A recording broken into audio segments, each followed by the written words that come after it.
Hi everyone, welcome to JR tutorials. I am your friend Rahul Jaiswal. तो दोस्तों, कैसे चल रही है आपकी मैथ्स 2 ज्योमेट्री की पढ़ाई? कैसे चल रही है बताओ मुझे।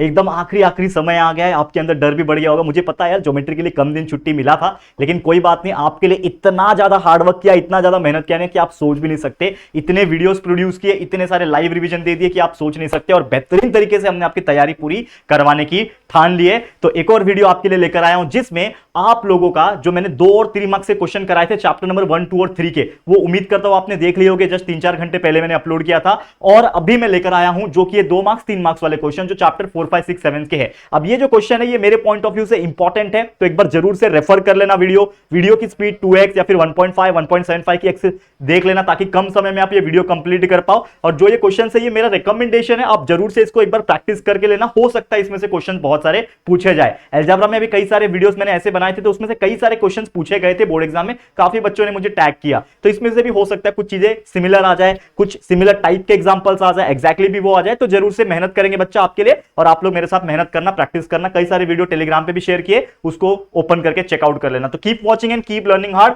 और हमने एलएमआर रिवीजन प्रोवाइड किया आपके लिए, हॉट क्वेश्चन प्रोवाइड किया, वो सब चीजें भी चेकआउट कर लेना। चलिए शुरू करते हैं बच्चा, एक एक करके हम लोग सॉल्व करेंगे। मैं मार्कर ले लेता हूं और शुरुआत करेंगे क्वेश्चन की। तो पहला चैप्टर जो है आपके लिए इस वीडियो का, जो कि ज्योमेट्रिक कंस्ट्रक्शन। अब ये आप चैप्टर देखोगे तो इसमें आपको क्वेश्चन पहला क्या पूछा है, अगर आप देखो ध्यान से, draw a circle of radius 3.2 centimetre. कुछ नहीं करना है। अब मेरे पास देखो ज्योमेट्रिक इक्विपमेंट्स है नहीं, आप लोगों को क्या करना है, सबसे पहले आपको एक सर्कल ड्रॉ कर लेना है। कितने का ड्रॉ करोगे? 3.2 सेंटीमीटर का। मान लो ये सर्कल आपने ड्रॉ किया।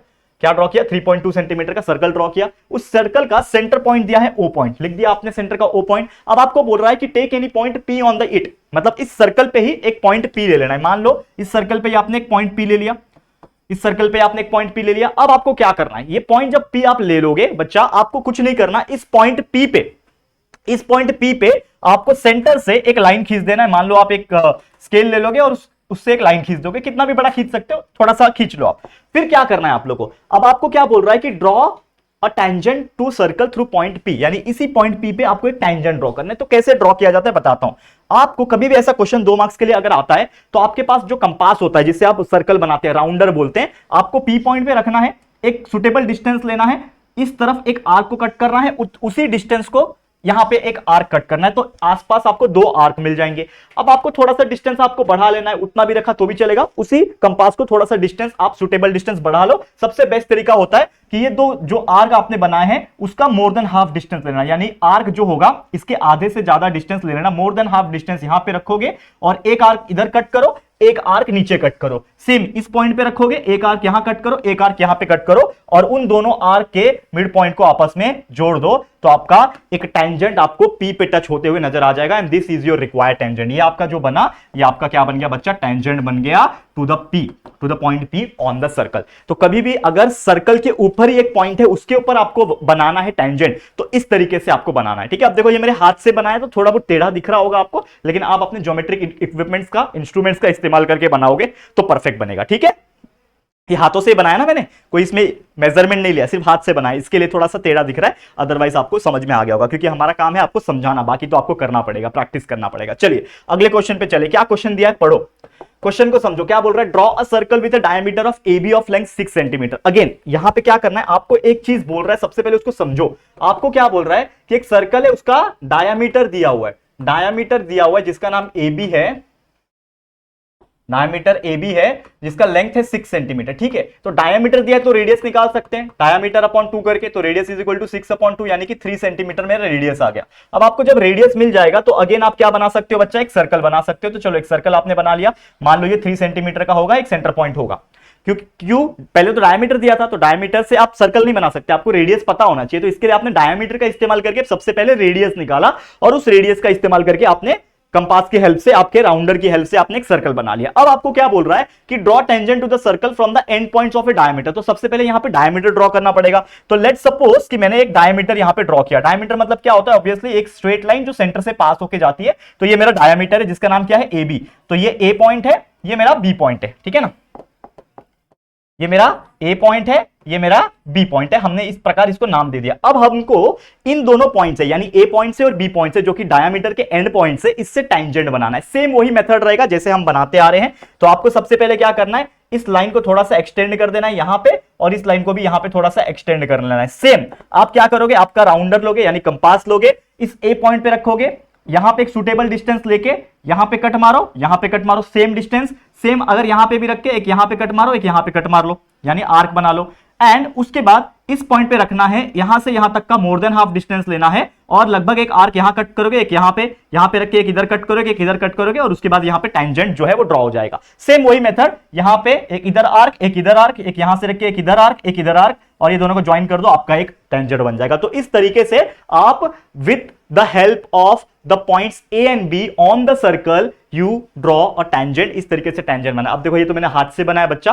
लेकिन आप लोग समझदार हो, आप लोग कर लोगे। वैसे अगर आपको देखना है पूरा कंस्ट्रक्शन चैप्टर मैंने पढ़ाया हुआ है, पूरा वीडियो आप देख सकते हो, ज्योमेट्रिक कंस्ट्रक्शन चैप्टर टाइप करो यूट्यूब पे, chapter 4 geometric construction by JR tutorials, आपको वीडियोस मिलेंगे, आप 2x की स्पीड पे देख लो, आपको हर एक कंसेप्ट समझ में आ जाएगा कि point on the circle, point away from the circle, tangent from the away from the circle, without using centre, with using centre, हर एक टाइप के एग्जांपल मैंने कराया हुआ है बच्चा, तो आप चेकआउट कर सकते हो। ठीक है, चलो ये हो गया क्वेश्चन, अब आगे बढ़ जाते हैं। अब ये क्वेश्चन समझो, क्वेश्चन क्या बोल रहा है। अब ये 3 मार्क्स की कैटेगरी में ये ऐसे क्वेश्चंस पूछते हैं बच्चा, तो 3 मार्क्स की कैटेगरी क्या है, ये बोल रहा है कि एक ट्रायंगल PQR है, सिमिलर है ट्रायंगल ABC से। क्या बोल रहा है, triangle PQR similar to triangle ABC। इसमें बोल रहा है triangle PQR, in triangle PQR, PQ का वैल्यू 3.6 है, QR 4 सेंटीमीटर है, PR 4.2 सेंटीमीटर है, ratio of corresponding side of triangle is 3:4, then construct the triangle PQR ABC। तो आपको ये क्वेश्चन पता है, ऐसे क्वेश्चन बहुत बार पूछे गए, लेकिन सबसे पहले क्या दिया है वो देखो। ये बोल रहा है कि ट्रायंगल PQR जो है ये सिमिलर है ट्रायंगल ABC से। ठीक है, triangle PQR is similar to triangle ABC, और अगर कभी भी ऐसा होता है तो उसके करस्पॉन्डिंग साइड्स के रेशियो बनते हैं, तो ये इसका रेशियो लिखो, PQ upon AB is equal to QR upon BC and is equal to PR upon AC बन जाएगा। और ये क्यों आया, because of the corresponding sides of the similar triangle. ये हम जानते हैं, ये हमने फर्स्ट चैप्टर से ही पढ़ते आ रहे हैं हम लोग। ठीक है, करेक्ट, ओके। अब इसमें कुछ वैल्यूज पता है वो डाल दो इसमें। तो देखो यहां पे अगर आप देखोगे ध्यान से, तो PQ का वैल्यू दिया है 3.6, तो PQ की जगह पे 3.6 लिख दिया upon AB is equal to QR का वैल्यू दिया है 4, तो 4 upon BC and is equal to PR is equal to 4.2 है अपॉन AC। और ये जो चीजें हैं ये किसके बराबर है, ये किसके बराबर हो जाएगी, the ratio of the corresponding sides of triangle is 3:4, यानी इसका जो वैल्यू रहेगा वो हो जाएगा दोस्तों 3/4, यानी ये इसका वैल्यू क्या आ जाएगा 3/4, जो कि क्वेश्चन में ही दे रखा है, और आपको एक रेशियो हमेशा दिया रहता है। तो 3:4 आपका आंसर आ गया, मतलब ये आ गया, वैल्यू आ गया। अब इसमें एक एक करके चीजें ले लो। पहला ये ले लूंगा 3.6 divide by AB is equal to, ये वाला वैल्यू ले लेता हूं 3/4। अब इसमें मैं क्रॉस मल्टीप्लाई करूंगा तो मुझे AB का वैल्यू मिल जाएगा बच्चा, तो AB will be equal to 3.6 multiply by 4 divide by 3, तो इससे आपको एक वैल्यू मिलेगा। तो कैलकुलेट करोगे तो AB का वैल्यू आपको मिल जाएगा बच्चा, जो कि हो जाएगा लगभग 4.8 सेंटीमीटर। तो आपको वैल्यू मिल गया यहां पे 4.8 सेंटीमीटर। किसका वैल्यू आया, ये AB का वैल्यू आ गया। ध्यान देना बच्चा, ये किसका किसका हम लोग निकाल रहे हैं। देखो यहां से क्या मिला, AB का वैल्यू मिल गया। सेम दूसरा वाला लेता हूं 4/BC, 4/BC लिया इज इक्वल टू क्या है 3/4, ये भी इक्वल टू 3.4 है ना, हर एक चीज 3/4 के इक्वल है। तो यहां से BC का वैल्यू मिलेगा, BC will be equal to 4 multiply by 4 divide by 3, यानी 16/3। तो इसका वैल्यू क्या आएगा, BC का वैल्यू क्या आएगा, 16/3 करो तो आपको वैल्यू मिलेगा 5.3 सेंटीमीटर। ठीक है ना, ये वैल्यू मिला आपको 5.3 सेंटीमीटर। ठीक है, फिर एक तीसरा चीज भी है इसमें, जो कि ये है 4.2/AC, 4.2/AC is equal to 3/4। अब यहां पे भी कैलकुलेशन कर लो कि AC का जो वैल्यू है, ये cross multiplication 4.2 multiply by 4 divide by 3, तो इसका वैल्यू क्या आएगा 4.2 मल्टीप्लाई बाय 4 डिवाइड बाय 3। इसका जो वैल्यू है हमने निकाल रखा है दोस्तों ऑलरेडी, तो वो है 5.6 सेंटीमीटर। कितना आ रहा है AC का वैल्यू 5.6 सेंटीमीटर। ये ऑलरेडी हमने कैलकुलेट करके रखा हुआ है, क्योंकि मैं यहां पे ज्यादा टाइम नहीं देना चाहता, क्योंकि मुझे भी पता है टाइम की कमी है। तो मैं जितना हो सके कुछ चीजें, कैलकुलेशन का पार्ट मैंने ऑलरेडी लिख के रखा हुआ है, जो कि आपको डायरेक्टली मैं बता रहा हूं यहां पे। तो ये स्टेप्स आपको मैं समझाने का काम कर रहा हूं, क्योंकि मेरा पढ़ाने का तरीका अगर आप देखोगे फास्ट में मैं यही बता सकता हूं, क्योंकि पूरा एक एक कैलकुलेशन भी, ये 4.2 मल्टीप्लाई बाय 4 कितना होता है, ये सब बताने लग जाऊंगा, वीडियो भी लंबा हो जाएगा, आपका टाइम भी कम पड़ जाएगा आपको। इसके लिए मेहनत कर रहा हूं दोस्तों, पसीना बहा के। देखो AC चल रहा है लेकिन फिर भी गर्मी हो रहा है, अंदर से हीट निकल रहा है कि नहीं। चलिए कोई बात नहीं, ये हो गया। तो हमें क्या मिल गया दोस्तों, हमें 3 वैल्यू मिल गया। एक तो AB का वैल्यू मिल गया, दूसरा बीसी का वैल्यू मिल गया और तीसरा जो मिला एसी का वैल्यू मिल गया। अब इससे होगा क्या, इससे ये होगा जो हमें पूछा है कि construct the triangle PQR and ABC, तो पीक्यूआर के लिए तो पी क्यू क्यूआर और पीआर का वैल्यू तो दे रखा था, लेकिन ये भाई साहब लोग का एबीसी वाले का वैल्यू नहीं दिया था, तो अब पता चल गया। तो अब मैं बनाऊंगा डायग्राम यानी ड्रॉइंग। तो सबसे पहले मैं बनाऊंगा ट्रायंगल एबीसी। अब एबीसी में देखो ट्रायंगल एबीसी है और ट्रायंगल पीक्यूआर है, दो चीज है। इसमें कुछ वैल्यूज दिए वो पहले लिख लेता हूं। तो ट्रायंगल एबीसी की बात करूं तो AB 4.8 है, 4.8 5.3 5.6, तो 4.8 5.3 5.6 है इसका, ये AB का वैल्यू है, ये BC का वैल्यू है और ये AC का वैल्यू है। बराबर, करेक्ट है, करेक्ट है। और PQR का क्या है, PQ का 3.6 3.6 4 और 4.2, PQ का, QR का और ये PR का, इतना वैल्यू दे रखा है। आप डायग्राम कैसे बनाओगे, सबसे पहले अगर मुझे ABC बनाना है तो उसके लिए बेस बनाना पड़ेगा। बेस क्या रहेगा, AB BC AC, तो मान लो मैंने BC का बेस ले लिया, BC 5.3 है, तो स्केल लोगे और 5.3 बना लोगे। यहां पे स्केल लिया और 5.3 लिख दिया, ये BC आपने बना लिया, इसका क्या है 5.3, ठीक है। उसके बाद आपको AB पता है 4.8 है, तो B से A बनेगा कहीं पे, तो AB कितना है 4.8, तो आपका कंपास लेना है 4.8 डिस्टेंस मेजर करके और यहां पे रख के कहीं पे तो 4.8 का एक आर्क को कट करना है, ठीक है। उसके बाद आपको पता है AC, तो A से लेके C कहीं पे बनेगा 5.6 का, ये 5.6 है ना, 5.6 है, तो यहां पे 5.6 सेंटीमीटर आपके कंपास में स्केल से मेजर करके लेना है, C पे रखना है और कहीं पे तो आर्क आएगा उसको कट करना है। इन दोनों पे एक पॉइंट मिलेगा, उस पॉइंट का नाम A है। स्केल लेना है, B से लेके A जोड़ देना है, A से लेके C जोड़ देना है, बन गया आपका ट्राइंगल। और इन ट्राइंगल्स का जो मेजरमेंट है वो लिख देना है। तो ये AB कितना था 4.8 था, ये AC कितना था आपके लिए 5.6 था, तो आपने लिख दिया, तो ये बन गया आपका ट्राइंगल ABC,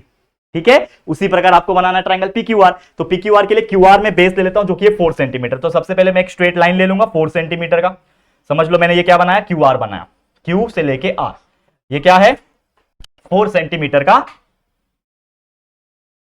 बना दिया, ठीक है।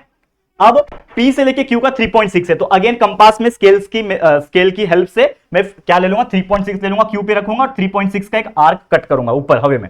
उसके बाद मुझे पता है R से लेके P यानी PR का वैल्यू 4.2 है, तो 4.2 मेजरमेंट ले लूंगा कंपास में स्केल की हेल्प से और यहां पे कहीं पे कट होगा तो वो आपका एक पॉइंट मिल जाएगा। वो पॉइंट कौन सा रहेगा, दैट इज P पॉइंट रहेगा। तो अगेन स्केल लेना है, P से लेके Q, P से लेके R, ये बन गया आपका ट्रायंगल PQR। PQ का वैल्यू था 3.6 लिख दो, PR का वैल्यू था 4.2 लिख दो, ये आपका बन गया ट्रायंगल ABC और triangle PQR which are both similar to each other, जो कि दिख भी रहा है यहां पे, ठीक है। तो इस तरीके से आपको डायग्राम को ड्रॉ करना है। समझ में आ गया बच्चा, क्लियर है। तो बेहतरीन तरीके से मैंने यहां पे आपको समझाने की कोशिश की है, उम्मीद करता हूं कि आप लोग को बहुत अच्छी तरीके से यह चीज क्लियर हो गया होगा, ठीक है बच्चा। आगे बढ़ जाए कि नहीं बढ़ जाए, अभी कितना इजी तरीके से समझा दिया अभी, ठीक है। चलो अब देखते हैं और कुछ क्वेश्चन है क्या हमारे पास करने लायक, बिल्कुल होंगे, ठीक है। चलो नेक्स्ट क्वेश्चन पे हम बढ़ते आगे। अगला क्वेश्चन है कोऑर्डिनेट ज्योमेट्री का, आ गया है यहाँ पे कोऑर्डिनेट ज्योमेट्री 5वां चैप्टर, बहुत इजी क्वेश्चन आते हैं, बस आपके फॉर्मूलेस आपको क्लियर होने चाहिए, मिड पॉइंट के, सेंट्रॉइड के और भी बाकी चीजें जो है। तो सबसे पहले क्या बोल रहे हैं, find the coordinates of A mid point of line. एक लाइन दिया हुआ है, लाइन सेगमेंट ज्वाइनिंग, ओके, एक तो लाइन सेगमेंट है, तो सबसे पहले मैं एक लाइन ड्रॉ करता हूं, ये लाइन होगा। अब इस लाइन का नाम क्या है दोस्तों, लाइन सेगमेंट P और Q, यानी ये P होगा ये Q होगा। P का जो कोऑर्डिनेट दिया है 0,6 है, ये 0,6 है।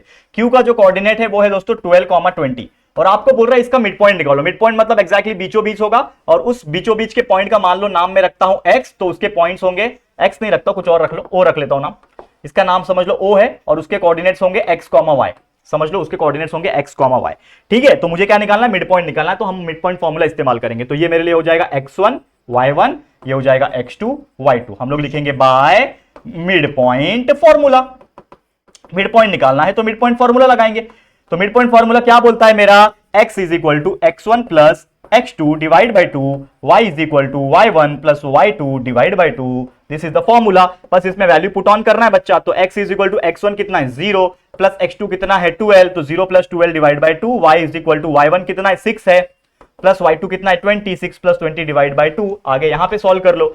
तो x इज इक्वल टू 12/2 हो जाएगा, ठीक है, x इज इक्वल टू 12/2 और y will be equal to what 26/2। तो ये आपका आ गया x इज इक्वल टू 6, 12/2 कितना होता है 6, 2 6 12 और y will be equal to 26/2 यानी 13। तो आपका आंसर आ गया x का 13, x का 6, y इक्वल 13, यानी कि आपका x, y जो आपके लिए ओ सेंट्रॉइड यानी सेंट्रॉइड बोल रहा हूं, मिड पॉइंट का फॉर्मूला जो था, सॉरी वैल्यू जो था वो आ गया x, y यानी 6,13। This is your final answer. तो इस तरीके से आपको कोई भी मिड पॉइंट वाले क्वेश्चन आएंगे तो आपको आराम से सॉल्व करना है और बिना किसी परेशानी की आप लोग को ऐसे आंसर जो है वो निकाल देना है। क्लियर?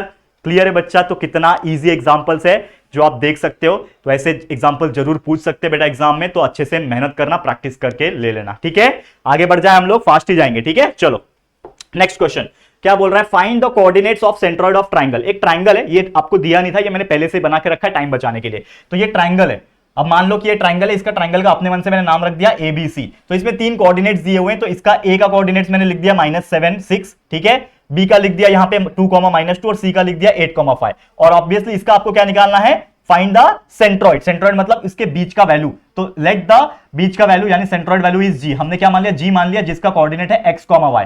तो ये आपके लिए क्या हो जाएगा, x1 y1, ये x2 y2, ये x3 y3। और आपको पता ही कि ये सेंट्रॉइड निकालना है, तो हमको एक फॉर्मूला पता है, तो हम लोग लिखेंगे by using the centroid formula. हम लोग क्या लिखेंगे, बाय यूजिंग सेंट्रॉइड फॉर्मूला। लिख दो क्या होता है सेंट्रॉइड फॉर्मूला। अगर आपने पढ़ा है तो आपको याद आ रहा होगा, सेंट्रॉइड फॉर्मूला होता है x is equal to x1 plus x2 plus x3 divide by 3 और y is equal to y1 plus y2 plus y3 divide by 3। This is the centroid formula. कभी भी कोई ट्राइंगल का आपको सेंट्रॉइड कैलकुलेट करने बोले तो ये फॉर्मूला याद रखना है। तो x1 का वैल्यू दिया हुआ है क्या, देखो हमारे पास x1 का वैल्यू है -7 दिया हुआ है ना, देखो ये आपका x1 है ना, x1 का वैल्यू -7 है, x2 का वैल्यू 2 है और x3 का 8 है। तो -7 प्लस 2 प्लस 8 बराबर लिख लिया, डिवाइड बाय 3। और y का वैल्यू क्या आएगा, y1 plus y2 plus y3। y1 6 है प्लस y2 मेरा -2 है प्लस y3 कितना है 5 होल डिवाइडेड बाय 3। बस कैलकुलेट कर लो, आपका आंसर आ गया। x is equal to -7 plus 2, 8 plus 2 10, 10 - 7 is 3, तो 3 डिवाइड बाय 3 हो गया। y is equal to 6 - 2 is 4, 4 plus 5 is 9, 9 divide by 3। तो therefore x is equal to 3/3 होता है 1 और y इज इक्वल टू 9/3 होता है 3। तो x is equal to 1, y is equal to 3। Therefore आपका जो सेंट्रॉइड G है, जिसका वैल्यू है x, y, इसका हमने वैल्यू निकाल दिया जो कि है 1,3। तो ये आंसर आ गया 1,3। This is your final answer जो हम लोग को पूछा गया था। इतना आसानी से आराम से हमने निकाल दिया। आप बताओ इससे इजी कुछ चीजें हो सकती है क्या? ठीक है, क्लियर है? तो डेफिनेटली चाहे मिड पॉइंट के आ जाए, चाहे सेंट्रॉइड के आ जाए, कोई भी चीजें आ जाए इस चैप्टर में से आप कर सकते हो, क्योंकि फॉर्मूला बेस्ड चैप्टर है। बिल्कुल स्किप नहीं करना, अच्छे तरीके से मेहनत करना है और प्रैक्टिस करके लेना है। ठीक है, करोगे? देखो बहुत हार्ड वर्क कर रहा हूं दोस्तों, आपको पता है ये पिछले जब से एग्जाम आपके स्टार्ट हुए ना तब से ठीक से नींद भी नहीं आ रही है, इतना हार्ड वर्क किया जा रहा है स्पेशली आपके लिए, ताकि मुझे पता है कि यार एक बार 26 तारीख बीत जाएगा तो आपको भी रिलैक्स है, मुझे भी रिलैक्स है। तो मैं सोचा कि यार ये जो 10 दिन है आपके लिए पूरा फुल फ्लेज दे दूं, और इसीलिए मेहनत कर रहा हूं कंटिन्यूअसली। तो please appreciate and please share to all your friends. बताओ उनको कितना मेहनत किया जा रहा है आपके लिए। ठीक है, और पूरा साल भर भी पढ़ाया है वो अलग, पूरा साल भर आपके लिए एक नहीं 2 बार पूरा साल भर आपके लिए पढ़ाया गया है। उड़ान बैच पूरा 1 महीना लगातार लाइव रिवीजन कराया गया है, वो सब तो है ही। ठीक है, तो प्लीज ये सब चीज को ध्यान में रखना, कितना मेहनत किया है हमने आपके लिए बच्चा। ठीक है, चलिए शुरुआत करते हैं क्या बोलते हैं इसको, अगले क्वेश्चन के लिए। ठीक है, नेक्स्ट क्वेश्चन के लिए क्या बोल रहे हैं, फाइंड द स्लोप। देखो स्लोप के ऊपर भी 2 मार्क्स के लिए क्वेश्चन पूछता है, तो find the slope of line joining E and F. ठीक है, स्लोप निकालना है। अगेन स्लोप के लिए फॉर्मूला अगर आपको याद होगा तो स्लोप का एक बहुत ही खूबसूरत सा फॉर्मूला होता है, slope is equal to y2 - y1 upon x2 - x1। ये फॉर्मूला बस ध्यान में रखना। ये 2 कोऑर्डिनेट्स आपको ई और एफ के दिए हुए थे, तो हमने एक को मान लिया x1 y1, दूसरे को मान लिया x2 y2। ये मैंने लिखा हुआ है, ये लिख के नहीं आएगा, ये वाला मैंने लिखा हुआ है। तो x1 y1 x2 y2 हो गया, बस वैल्यू पुट ऑन कर दो, आ जाएगा आंसर। तो slope is equal to y2 - y1, y2 कितना है 3 माइनस y1 कितना है -2 अपॉन x2 - x1, x2 कितना है 6 माइनस x1 कितना है -4। ठीक है, बस सॉल्व कर दो, आपका आंसर आएगा 3 माइनस माइनस प्लस हो जाएगा, 3 + 2 हो गया, नीचे 6 माइनस माइनस प्लस हो गया, 6 + 4 हो गया, यानी कि 3 + 2 इज 5 अपॉन 10, 5 1 5, 5 2 10, यानी 1/2। तो आपका आंसर आ गया, therefore slope is equal to 1/2। This is your final answer. मिल गए आपको 2 मार्क्स फ्री में। तो बताओ यार इससे इजी क्या हो सकता है? अगर एग्जाम में स्लोप पूछ लिया तो घबराना बिल्कुल नहीं है, बस फॉर्मूला याद रहेगा, वैल्यू डालना है, आराम से सॉल्व करना है और आपका आंसर जो है निकाल देना है। तो स्लोप इज इक्वल टू 1/2। कितना इजी था बताओ बच्चा? क्लियर है? समझ में आ गया? चलो अब हम चलेंगे आगे, जो कि होगा क्वेश्चन नंबर 3B का एग्जांपल, यानी 3 मार्क्स वाले एग्जांपल। तो ये 3 मार्क्स वाले एग्जांपल कैसे पूछे जा सकते हैं, थोड़ा इसको हम लोग समझने की कोशिश करते हैं। बिल्कुल ध्यान देना, क्योंकि ये एग्जांपल्स जो होते हैं वो थोड़े से टफ होते हैं। ठीक है, टफ इन द सेंस मतलब इतने टफ नहीं होते जितना आपको दिखता है, लेकिन आपको ध्यान में रखना है। तो सबसे पहले आपको कभी भी कोलिनियर पूछेगा कि ये पॉइंट्स कोलिनियर है या नहीं है, तो समझ जाना कि भाई कोऑर्डिनेट ज्योमेट्री के है। और कोऑर्डिनेट ज्योमेट्री में आपको 3 पॉइंट्स एबीसी अगर दिए रहेंगे और कोलिनियर पूछा आएगा, तो आपको क्या करना है, डिस्टेंस फॉर्मूला यूज करना है और तीनों के डिस्टेंस निकालना है। तो सबसे पहले मैं क्या करूंगा, एबीसी जो पॉइंट्स है इसके डिस्टेंस निकालूंगा। तो लेट सपोज पहले मैं निकालूंगा डिस्टेंस ऑफ एबी, पहले मैं 2 पॉइंट्स का, पहला और दूसरे पॉइंट्स का डिस्टेंस ऑफ एबी निकालूंगा। तो डिस्टेंस ऑफ एबी कैसे निकलेगा वो आपको ध्यान में रखना है, ठीक है, वो आपको बिल्कुल ध्यान में रखना है कि आप कैसे इस डिस्टेंस ऑफ एबी को निकाल सकते हो, ठीक है। तो distance of AB is equal to what, distance of AB is equal to what, कैसे निकालते हैं, फॉर्मूला आपको पता होना चाहिए। एक ही फॉर्मूला लिखूंगा, उसी को इस्तेमाल करूंगा हर जगह, जो कि होता है x2 minus x1 the whole square plus y2 minus y1 the whole square, this is the formula, ठीक है। अब मेरे लिए डी ए बी की बात करूं तो ये x1, ये y1, ये x2 और ये y2 हो गया, बराबर, ठीक है। तो x2 माइनस x1 है अंडर रूट में, तो x2 मतलब मेरे लिए 0 है, माइनस x1 मेरे लिए 1 है, तो 0 प्लस 1 दी होल स्क्वायर, बराबर, प्लस y2 माइनस y1, तो y2 मेरे लिए 1 है, माइनस y1 मेरे लिए माइनस 1 है, तो माइनस 1 मतलब प्लस 1 हो गया, प्लस स्क्वायर, तो ये हो जाएगा अंडर रूट में 0 प्लस 1 यानी 1 का स्क्वायर प्लस 1 प्लस 1 2 का स्क्वायर, ठीक है, समझ में आ रहा है। तो क्या हो जाएगा, 1 square is 1, 2 square is 4, 1 plus 4 is equal to 5, तो अंडर रूट में 5 आ गया। तो डिस्टेंस ऑफ ए बी आपने निकाल दिया दोस्तों अंडर रूट ऑफ 5, इसको मान लो आप इक्वेशन नंबर 1। उसी प्रकार आप निकाल लोगे डिस्टेंस ऑफ ए बी निकाल दिया, अब बीसी निकाल लो, डिस्टेंस ऑफ बीसी निकालो। तो बीसी के लिए क्या हो जाएगा, सेम, इसको हटा दो, इसका काम खत्म, इसको निकालो, ठीक है। अब नया बनेगा, बीसी निकाल रहे हो तो ये आपके लिए x1 y1, ये आपके लिए x2 y2, same formula, under root of x2 minus x1 plus y2 minus y1 the whole square, ठीक है। अब फॉर्मूला बार बार नहीं लिखूंगा, डायरेक्ट सॉल्व करता हूं। तो x2 माइनस x1 है ना पहला, तो x2 को ने 1, तो यहाँ पे 1 माइनस x1 कितना है 0, तो 1 minus 0 the whole square plus y2 minus y1 मतलब 3 minus 1 the whole square, 3 minus 1 the whole square, तो यहाँ पे भी सॉल्व हो जाएगा। अंडर रूट में 1 माइनस 0 इज 1, तो 1 का स्क्वायर प्लस 3 माइनस 2 यानी 2 का स्क्वायर, तो ये हो जाएगा अगेन दैट इज 1 का स्क्वायर 1 प्लस 2 का स्क्वायर 4, ये भी हो जाएगा अंडर रूट में 5। तो इसको आ गया डिस्टेंस ऑफ बीसी का value, distance of BC is equal to under root of 5, ठीक है, समझ में आ गया। तो डिस्टेंस ऑफ बीसी आ गया अंडर रूट ऑफ 5, ओके। अब यहां पे मैं आगे बढ़ता हूं थोड़ा सा, एक चीज निकाल लिया, डिस्टेंस ऑफ ए बी निकाल लिया, बीसी निकाल लिया, अब इसका काम खत्म, इसको हटाओ, इसको हटाओ।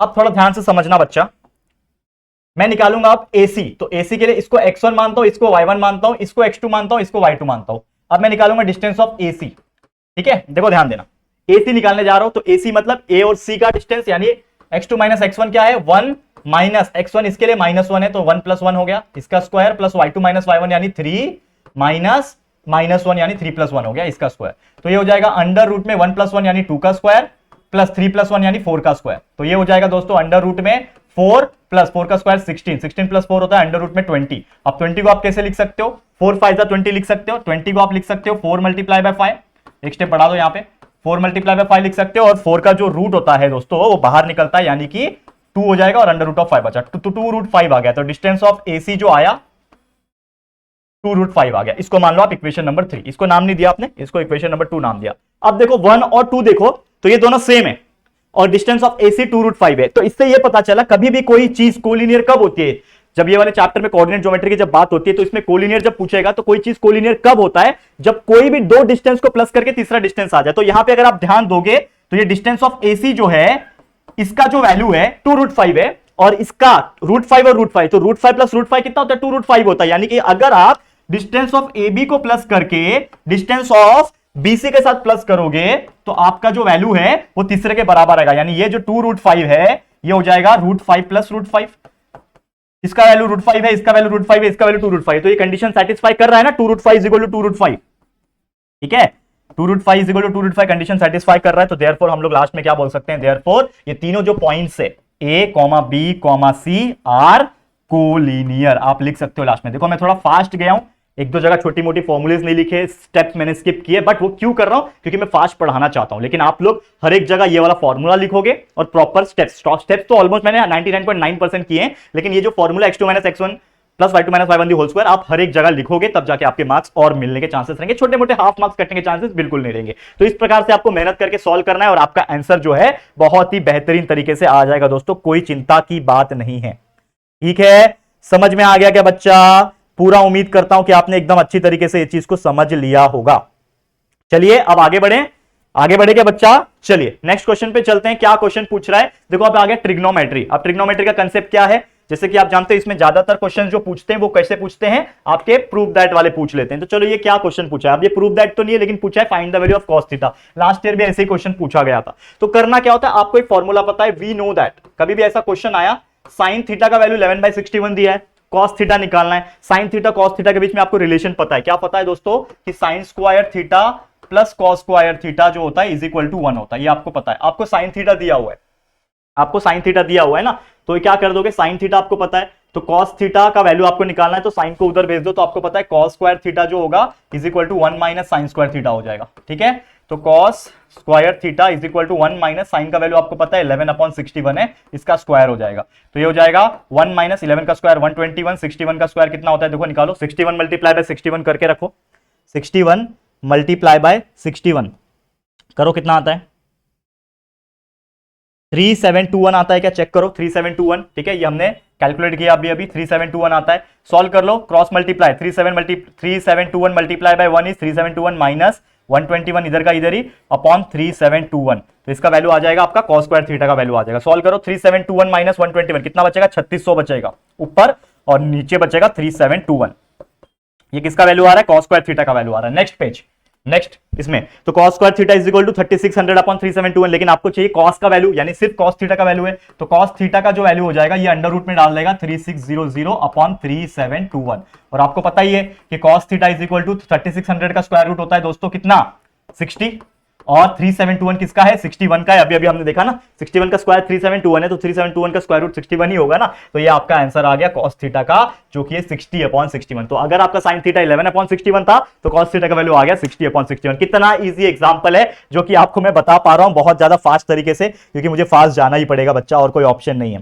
ठीक है, क्लियर है, समझ में आ गया। चलिए मैं आगे बढ़ता हूं अगले क्वेश्चन की तरफ। ये क्वेश्चन क्या है, प्रूव दैट, पीटी मतलब prove that sine square theta by cos theta plus cos theta is equal to sec theta. तो मैं लूंगा लेफ्ट हैंड साइड, क्या ले रहा हूं बच्चा, लेफ्ट हैंड साइड ले रहा हूं। लेफ्ट हैंड साइड क्या है, sign square theta upon cos theta plus cos theta, ये ले रहा हूं, इसको सॉल्व करता हूं। ये होगा क्रॉस मल्टीप्लीकेशन, देखो क्या हो जाएगा, साइन स्क्वायर थीटा, ठीक है, cos multiply by cos square theta बराबर, ये cos का मल्टीप्लाई cos स्क्वायर थीटा हो गया, और नीचे अकेला क्या है, cos थीटा। ठीक है, सॉल्व कर लो, sine square theta plus cos square theta 1 होता है, नीचे आ गया cos थीटा। ठीक है, समझ में आ रहा है कि नहीं बच्चा, समझ में आ रहा है कि नहीं, 1 अपॉन cos थीटा क्या होता है, sec थीटा, और ये इज इक्वल टू क्या हो जाएगा, राइट हैंड साइड, जो कि आप देख पा रहे हो सेम आ गया, तो आप नीचे लिख दो हैंस प्रूफ। कितना इजी था, आंख बंद करके भी इसको सॉल्व कर सकते हो आप लोग, हैंस प्रूफ। बस इधर पे रीजन लिखना, रीजन क्या लिखना, कि sine square theta plus cos square theta is equal to 1 होता है, ऐसा रीजन लिख के दिखाना, नहीं तो मार्क्स कटेंगे। तो जो भी फॉर्मूला यूज कर रहे हो, जहां जहां से वैल्यू इस्तेमाल कर रहे हो, फ्रॉम इक्वेशन नंबर 1, ये वो जो भी है वो आपको लिखना पड़ेगा बच्चा। समझ में आ रहा है, तो ये लिखना पड़ेगा बराबर, तो ये बिल्कुल स्किप मत करना, छोटे मोटे चीजें, नहीं तो मार्क्स कट हो जाएंगे। नेक्स्ट क्वेश्चन पे चलते हैं, क्या बोल रहे हैं, प्रूव दैट, अगेन आ गया सॉरी बच्चा, मैं थोड़ा सा पानी पी लेता हूं, ठीक है।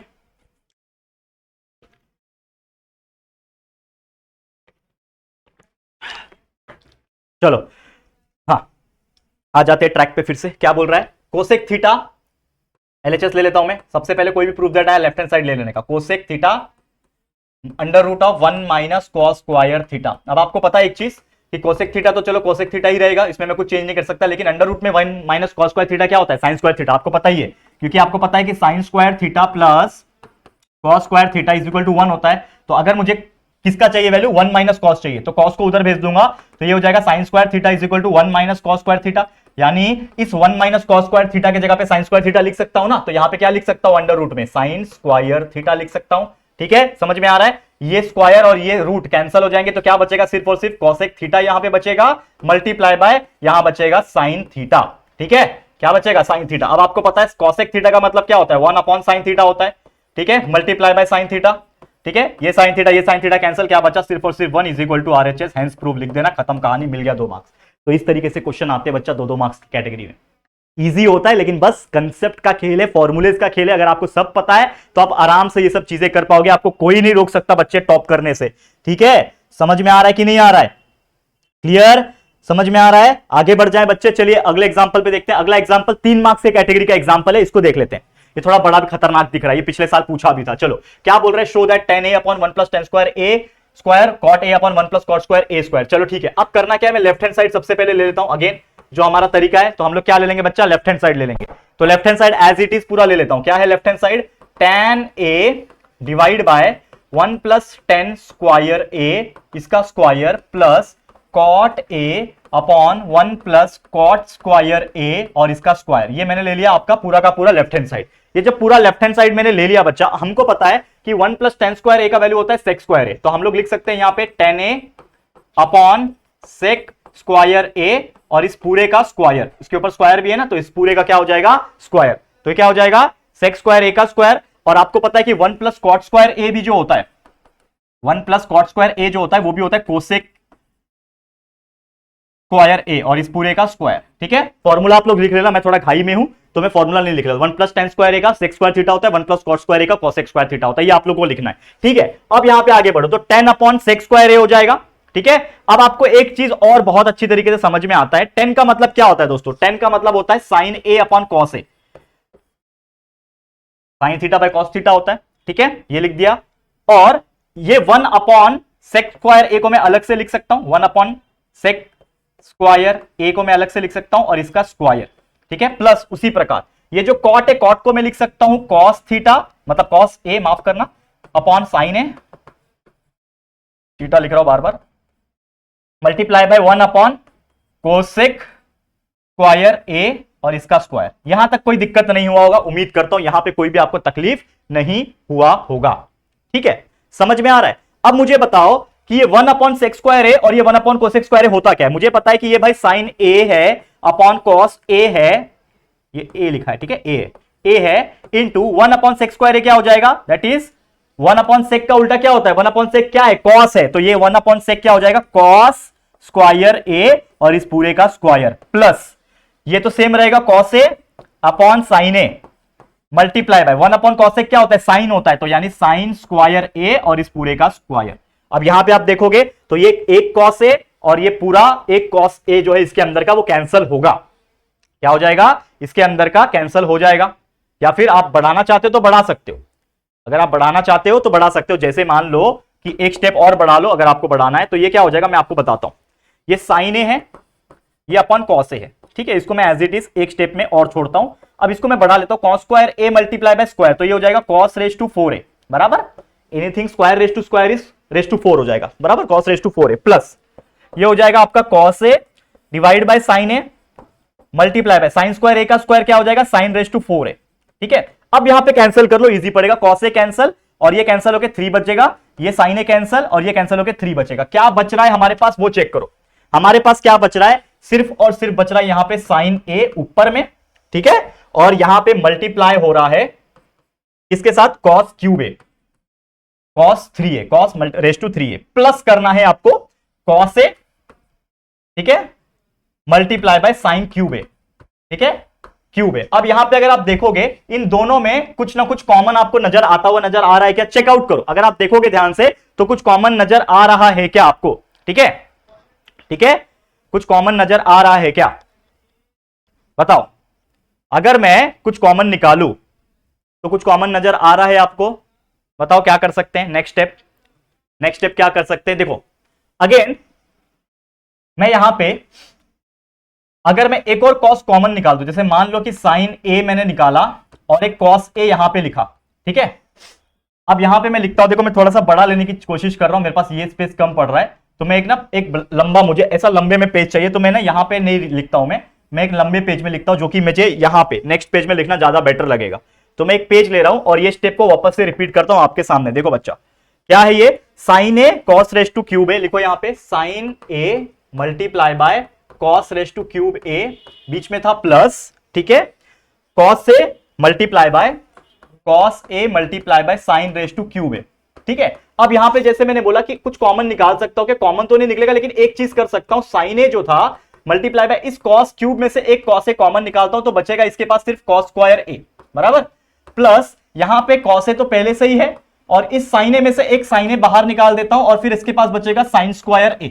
अब ये क्यों किया, क्योंकि अब ध्यान से देखोगे तो ये sine a cos a common है, sine a cos a common है, तो इससे क्या पता चला कि मेरा sine a cos a common निकल रहा है और अंदर बच रहा है, ये दोनों बाहर निकल गया, ये दोनों कॉमन बाहर निकल गया, तो क्या बचेगा, सिर्फ और सिर्फ बचेगा कॉस स्क्वायर a प्लस है, यहां पे प्लस आ गया, फिर से कॉस है साइन ए, तो बाहर निकाल दिया मैंने, तो ये भी बाहर निकला हुआ है, तो सिर्फ बचा अंदर साइन स्क्वायर ए। ठीक है, और अब आपको पता ही है कि ये साइन ए कॉस ए को तो मैं एज इट इज कुछ नहीं कर सकता, लेकिन इसको कर सकता हूं cos square A plus sine square A. Sine square theta plus cos square theta कितना होता है? 1 होता है, तो ये 1 हो गया, एंड इसीलिए ये हो गया sine A multiply by cos A, और ये किसके बराबर आ जाएगा? ये आपके आरएचएस के बराबर आ जाएगा, राइट हैंड साइड के बराबर आ जाएगा। एक बार चेक कर लो, is equal to sine A multiply by cos A आ रहा है, मतलब हम जीत गए बच्चा। लास्ट में आपका फेवरेट डायलॉग आना चाहिए जो कि है हेंस प्रूव्ड।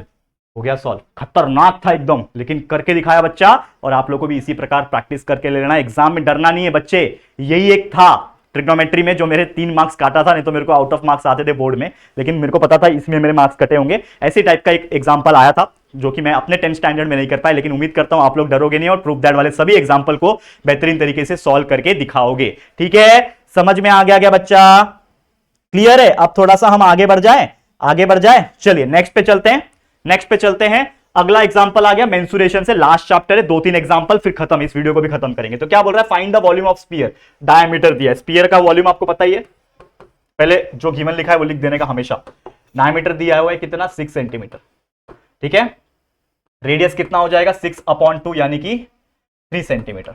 आपको पता ही है वॉल्यूम ऑफ स्फीयर का फॉर्मूला पता होना चाहिए, सब चीज याद होना चाहिए। तो वॉल्यूम ऑफ स्फीयर का फॉर्मूला होता है 4/3 pi R cube. This is the formula. Volume of sphere का फॉर्मूला क्या होता है? 4/3 पाई आर क्यूब। इसमें वैल्यू बस पुट ऑन करना है आपको। ठीक है, तो कितना हो जाएगा? 4/3 मल्टीप्लाई बाय पाई का वैल्यू 3.14 ले लो या फिर 22/7 ले लो, आपकी मर्जी। आर का वैल्यू आ गया 3, इसका क्यूब सॉल्व कर लो बच्चा, आंसर आ जाएगा 4/3 multiply by 3.14 multiply by 3 multiply by 3 multiply by 3।